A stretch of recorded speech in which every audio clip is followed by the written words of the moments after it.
All right. Well, welcome everybody to this next episode of From There to Here. I'm your host, Lawrence Temple. Today I have a guest, Mr. George Whitehead. He works in the fitness and health industry in South Florida. Now I've known Mr. Whitehead since. I don't think outside my parents, I don't think there's anyone I've known longer. Can't be. We grew up on opposite ends of the same street, literally from birth, from zero. So I've known this man Yep. for forever. All right. And he lives in South Florida. And again, he is our inaugural guest, fittingly so, on the broadcast, where we trace the path of people professionally to where they are and where they're going, but also personally, what was their path as a person to go from where they were to what they're doing right now. All right. And so without further ado, let's turn it over and ask a few questions. Hello, Mr. Whitehead. How are you doing? I'm doing fine, Mr. Temple. I feel fine. This is really strange for us, all this misters and stuff, but that's all right. Let's see. Is that what we're doing? Is that the not the name of the day we're using our last names, Mr. Uh, Temple? there's no set format. We just go as we go from this point forward. How about that? Oh, that sounds good. I heard your intro, and I was thinking that there are pictures of you and I at 1 month old together. How I think I saw that uh, maybe 5 or 6 years ago. Well, it would My have been. I guess it would. It couldn't have been 1 month old. It would have been because you're a few months older than me. right. You're in April. I'm in August. So it had, but we looked like we were about the same age. So I guess it probably been like 4 or 5 months, something like that. Wow. I think I saw, yeah, 4 or 5 years ago. My must have been my father got the pictures from somebody. I think sounds a little familiar. I'm not sure. Yes. Uh, Yeah. So yeah, I don't remember when I didn't know you, Mr. Temple. exactly. Um, how about this? Everyone has a. I've heard the term an elevator speech. Like if you had to introduce yourself in 20 seconds to someone in an elevator, what you would say, like boiling down all of you in a few seconds. So if you had an elevator speech about you, who you are, what you do, what would you say? Ooh, that would be kind of hard. It's always difficult because when I usually explain, I'll try and do the elevator speech since I know this, but it's kind of hard to explain what I do sometimes. Okay. But my name's George Whitehead. I'm originally from Daytona Beach, by way of the University of Florida. I live in Miami, Florida. I am a um, I am a personal trainer.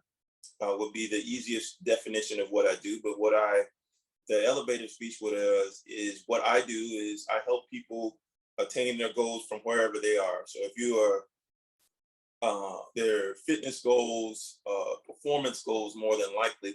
So if you wanted to get back to playing basketball and you had an injury, if you had a back injury and you want to get back to movement, I can help facilitate that and figure out a script and a program for us to move forward in. Whether you be a grandmother, NBA player, or just regular folk. Okay. That's And you that's hmm if we talk about my day job, that's what I do. got it. Okay. Now you say day job. So do you have other things that aren't called the day job, but are your things, Um, so to speak? um, I'm an actor. Um, I'm an actor, and what's interesting is my degree is actually in creative writing. That's what my degree is in.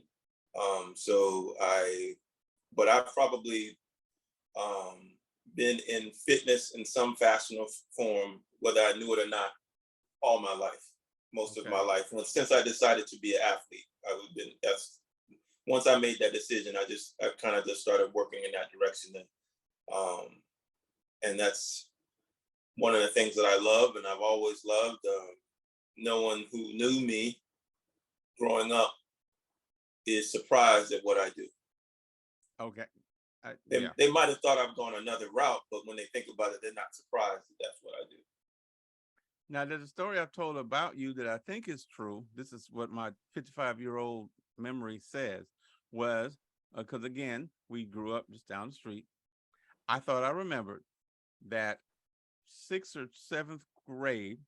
It was a year before knowing that the next year the school we were going to was going to have football. So maybe the seventh grade, sixth, seventh, that you made a point to start exercising more seriously and even put in a regimen like when you were watch TV, you'd watch TV, but you had a goal that like during the commercials, you would do a certain number of push-ups or something as kind of a way to stay active even while watching TV. Did I make that I up or is would that do something like that? that.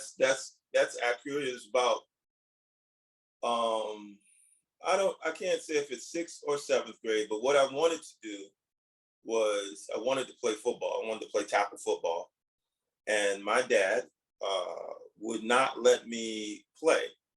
Um, and I had our close friend Sean Worship was playing on a team, and the other people I knew were playing on teams, and I wanted to play. And my dad didn't think it was necessary for me to play at that early, or that I was ready to play at that early.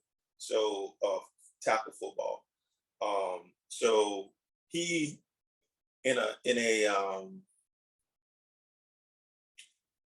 bid to like eventually you will be allowed to play. He bought me some weights, but up until that point, I would just do push-ups in commercial during commercials when I watch TV. I would do 25 push-ups every commercial break, Wow. and that's how and that's I don't know where it even the idea came from. I can't say I saw it somewhere or anything like that. I just started doing it.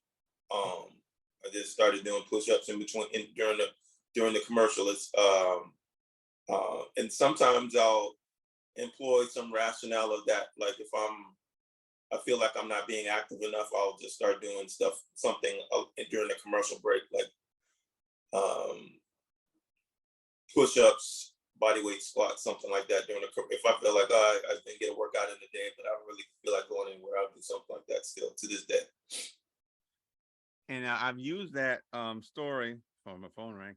I've used that story with students because my day job, so to speak, is teaching public school. Kids will tell me all the time what they want to do when they grow up, and if they say they want to be something quote unquote exotic, like rapper, singer, pro athlete, I ask them to tell me what they're doing now to work on that, and I give them your story of someone who said they wanted to do something or be something, but they were doing it. And if they're not, if they can't tell me they're practicing songs or doing push-ups or shooting hoops or whatever, then I tell them, well, it's not that you can't be what you want to be, but you're not showing me that you're serious, basically. So I've kind of stolen that Yeah. from your experience.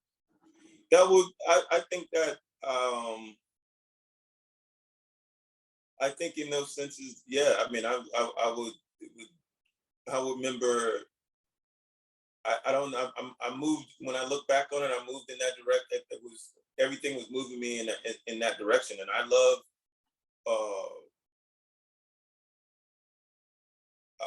Like I go, as we were mentioning, Sean. Like it'd be funny because we both know what kind of athlete he was he probably said, but I want him to definitely see this, by the way. Yes. is that I'd be like, bro, let's go run. And he'd look at me crazy. And they're like, but I'd go run some sprints. I go do some, I was like, but I wasn't the level of athlete he was. And also I wasn't um, as experienced as an athlete as he was. Cause he was, I mean, I was just getting to that point. I knew I had to be better. I knew I had to do something better. I knew I had to put in work. Mm. And what's interesting about that in any sense is,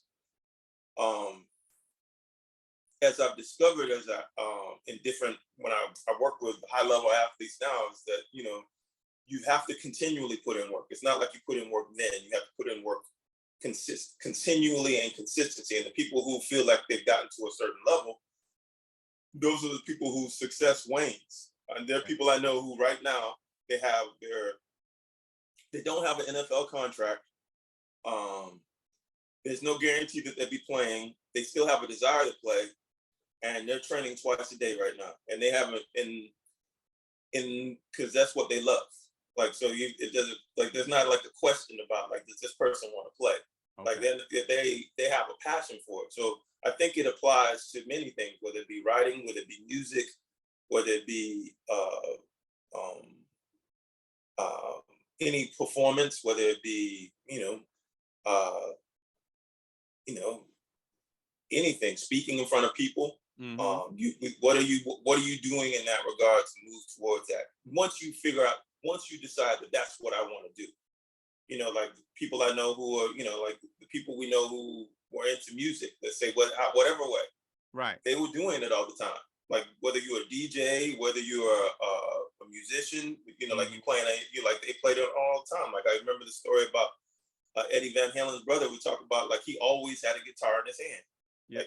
Like he growing up, it wasn't like what like if he didn't have a guitar in his hand, he looked weird.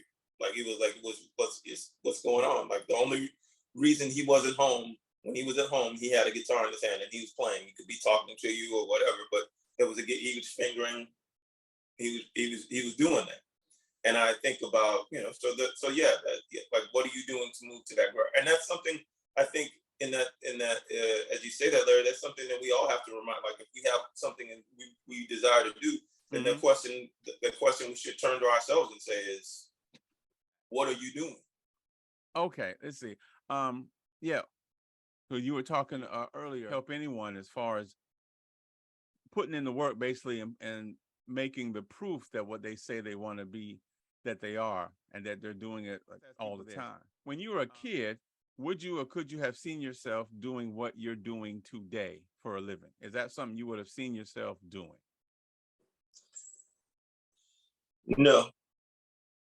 And that's what most people tell me, regardless of the career. That 10-year-old me, you knew that dude. That dude wanted to go to Harvard and he wanted to be president. That's 100% the truth. 106% the truth. Well, let's scoot it up. Let's say when you first went to college, would you have foreseen yourself doing what you're doing? No, I would have said when we hit the University of Florida's campus, I would have said I'm going to law school. As did I, and so many other people that I knew. What was your, like, the short version or whatever? What was your path from, say, going to college? What was your path in the being a professional in the world of health, fitness, etc.? What was your journey in that realm, if I'm saying that right? Okay. So what happened was I kind of took a break from college for about a semester. I took a break for a semester. I wasn't being at the time a very good student. And so I started working at this fitness center and in Gainesville, that was actually, for being in Gainesville, is considered one of the top fitness centers in the country. And so I started working there, and it was very it was a fitness center. It was very, at the beginning, it was very set up it's set up along the lines of they had knotless lines of machines, like, and you go from a lower body to upper body, and what you would do, you would take a group of people down the line at this facility. So like 5 lines of machines. And I really got into it. I got into that. I got into training that way. I really like pushing people. I love pushing people. And it was an environment also where you were around driven people, and probably in a way, probably like Sean worked there with me as well.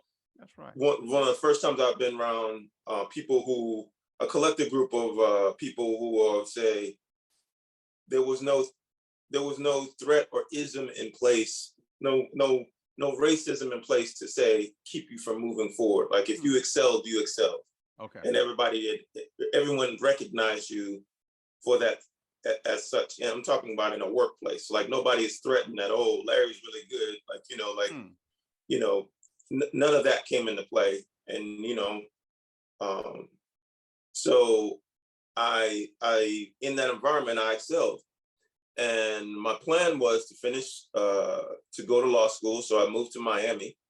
And because I worked there and did well there and worked up into management there, I found another opportunity working for a guy in Miami at this place called the Delano. And he's a famous famous gym owner at the time, dude named David Barton, and I ran his personal training program. Now, the thing being, at that time when I got into this industry, when I moved to Miami, I didn't, like, you hear the term personal trainer all the time now, but really people didn't use that term then in 1995. They didn't use that term then. It was like, like, what is that? So and so's a personal. What does that mean? Like, I didn't really even understand what it meant. And so in places, big cities like New York or Miami, people were doing that, basically paying somebody for an hour for an hour to take them through a workout because they couldn't do it themselves. So when I got to Miami, not really knowing what I was going to do, actually, for this guy who I met, because my goal was to finish school, go to law school. He put me on his fitness manager program, and basically became his fitness manager and put me on his personal training program. And I ran it, and I became an official personal trainer. I got certified, and then I started helping people. And then what I really like doing is, what facilitated me in this really was I liked helping people learn how to be personal trainers. I like helping people. That's what I love to do. I do love that, but I love teaching other people how to help be personal trainers. Okay. And how to be good at it, and how to help people achieve their goals. And like, oh, let's see. Why don't we try and see? Let's see how far we can go. Mm-hmm. But I like. What I do in the most part, at least teaching others how to do that, because I also like to see what it looks like when it on the other side, because everyone's different. I can't be Larry, and Larry can't be me. But what Larry can do is be the best version of Larry. Okay. And what George can do is be the best version of George. And what that and those two things are beautiful, and are great. Like the things that George would do, that's how George would do it. That George's vibe is a whole different vibe than mine. But but Larry would say is something totally different. How he would motivate me would be totally different. His suggestions is, how it would work, and how you do those things, and how you although in ways it'd be similar, but many times it wouldn't. And then what you can extrapolate from that in terms of, like, when you teach someone, like, you really know you're a good teacher. In this process of something that I get, but when people when they turn around and start asking you questions and you don't know the answer, and that's a good feeling to me. That's a good, like, it's a, like, when I'm talking about not just some random question, but I'm talking about, like, okay, I have to get back to you on that. I don't know that answer, and I love that moment. Gotcha.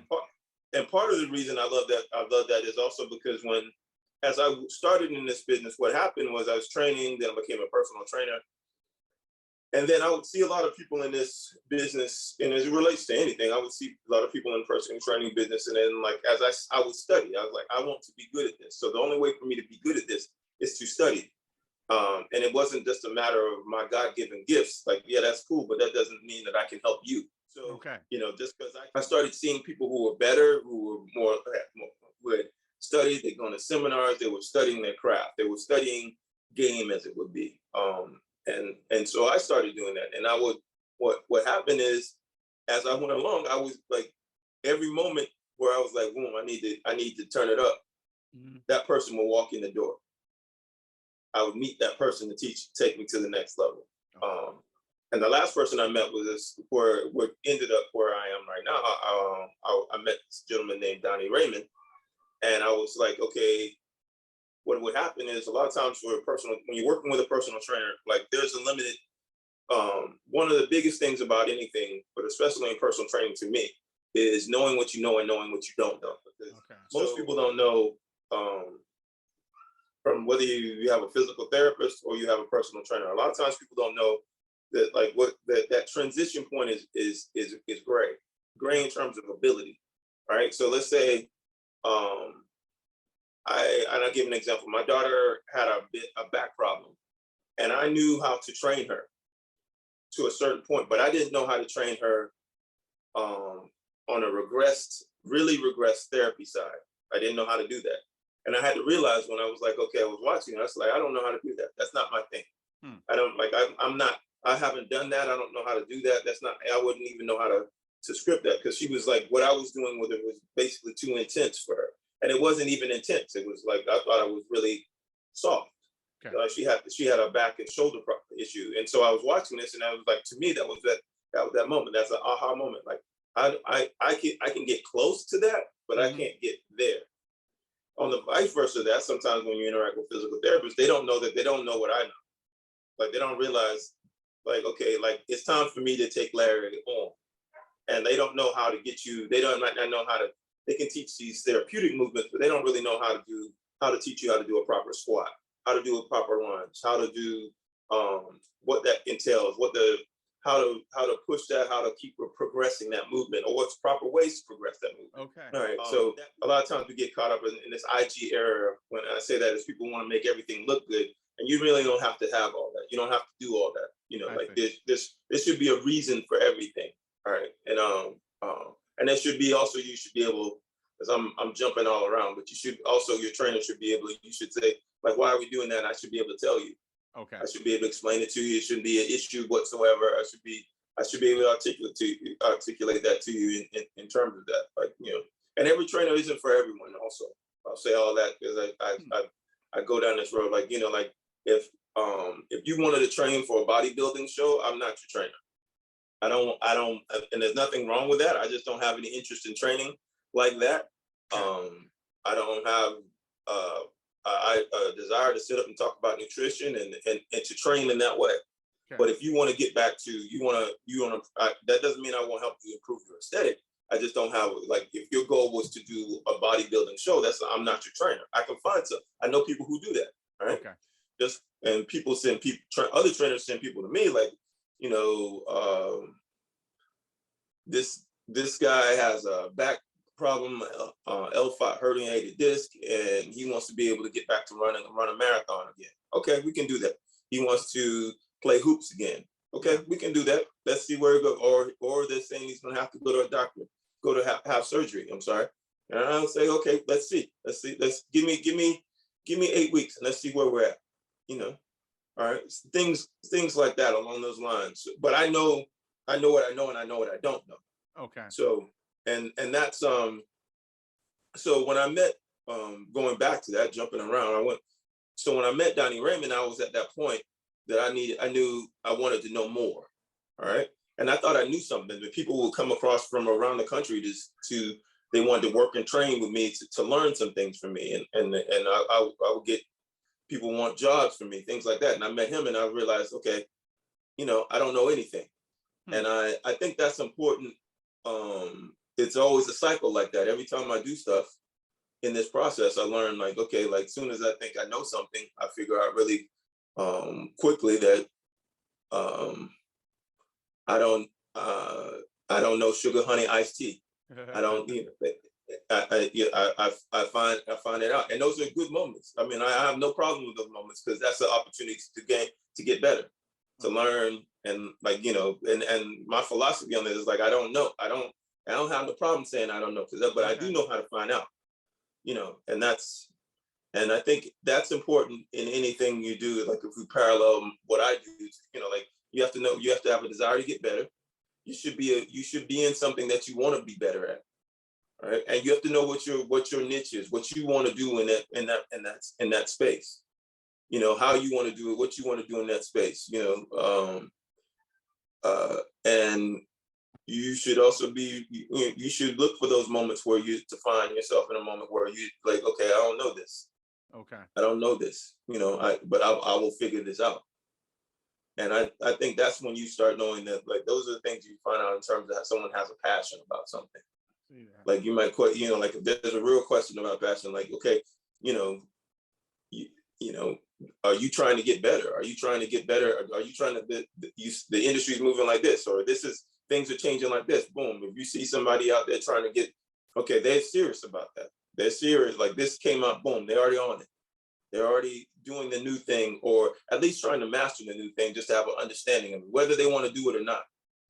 You know, maybe let's say I'm lacking an example. Like, let's say you're a rapper and Auto-Tune just came out. Obviously, it's been out forever, but, like, Auto-Tune came out. You might try it out, but you might say, that's not my thing, dog. But I mean, I know how, you know, you know, anything in that, you know, with the think when we were kids, we were working on our with hoops, we working on our we're going to the court, but we're working on our shots, and we're working on our handle, how we dribble. Yeah. But I always remember in that sense, I remember one time Mr. Daniels, a long time ago, said to me, Coach Daniels said to me, like, you got to work on your left hand. And Yeah. this would be my example of that. I wasn't that serious about basketball. He said, you know, you need to work on your left hand. And I looked at him crazy, like, left hand. No, that's the perfect example. That left hand barrier separates a whole lot of people, because that's a step of effort that they won't make to go to the next thing. Okay, I got you. I'm gonna edit all this together with all these breaks, so don't worry about that. I figured as much. Well, all right. Well, this is only giving me about 6 more minutes on this, which is just perfect for me to ask this, I guess, last question for now. You work with regular people, quote unquote, and then you trained athletes and, I guess, people that are famous or whatever. Yes. Is there any difference, not in your workout, but in the mentality, I guess, of working with, you know, pro athletes or aspiring pros versus the mentality that you run into with regular people? Is there a big difference, or are there similarities? Is there a way to answer that question? I think one, I would say anybody you see on TV, anybody, like, you know, take whatever you hear about them with a certain grain of salt. But sometimes some things about people are exactly true. Um, but they are no different than anybody else. But they just did not know how to. I would say one, but I won't. I mean, it's luck is. I don't know. I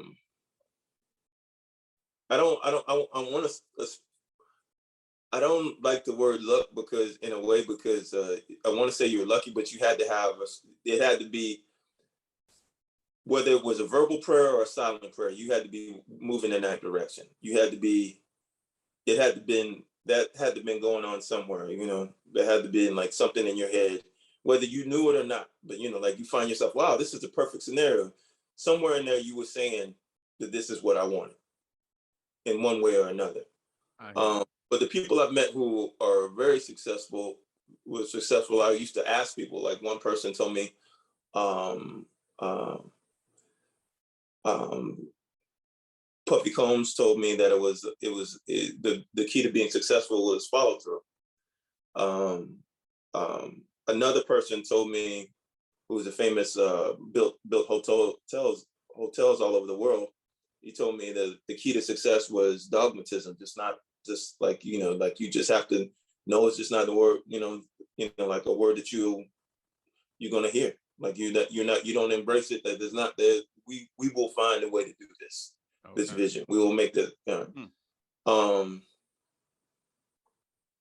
on and on a note, someone who was very someone I knew who was very successful, runs a big multi-billion-dollar money fund, told me that I asked him what was the key to success, and he looked at me like I was crazy. He told me, like, you think I'm successful? And he's like, because he didn't really feel that he had success because he couldn't control his time. He marveled at people who, he's like, my time is not my own. Like, I don't really, like he's like, I'm here having to enjoying this workout right now. Somebody could walk in and say, you got to go, we have to do blasey blasey right now, and I'd have to get up and leave. And he's like, he didn't feel like he didn't, and he was basically a billionaire. He was like, he didn't feel like he was at least a millionaire. I mean, he was managing a fund, but he was at least a millionaire. He is at least a millionaire, and he's just like, I don't have control of my time. Wow. And that's what he yearned for. Like so I think, but I do think in terms of when I hear people's stories of how they got where they got, or in many respects, in any respect, because I try and see the similar in it. And like I'm a big martial artist and Bruce Lee fan as well. And I think that is when you see you have to have some type of what you want to do, you have to have a certain maniacal passion for it. it has to be somewhat manic. It has to be somewhat like, if you think about that, that's the story of Van Halen, like, you have to be sitting around with that guitar in your arm all the time. You think about like, uh, my hero, Bruce Lee, you're training all the time. The person who's, um, you know, the person in anyone you see on TV, they had to put in work to get where they are. Anybody who's really good at what they do, there's a certain level of, they have that passion, love, and it has to be like, they doing that again, you on that again, you on that again, you know, you going to work out again, you know, that has to be that you have to study, you have to have that kind of passion for it, whether it be it's the same thing, like somebody says, oh, I want to be, like, I want to be a good piano player, or I want to be, they're playing all the time. You want to be a speaker. You want to move up the ladder at work.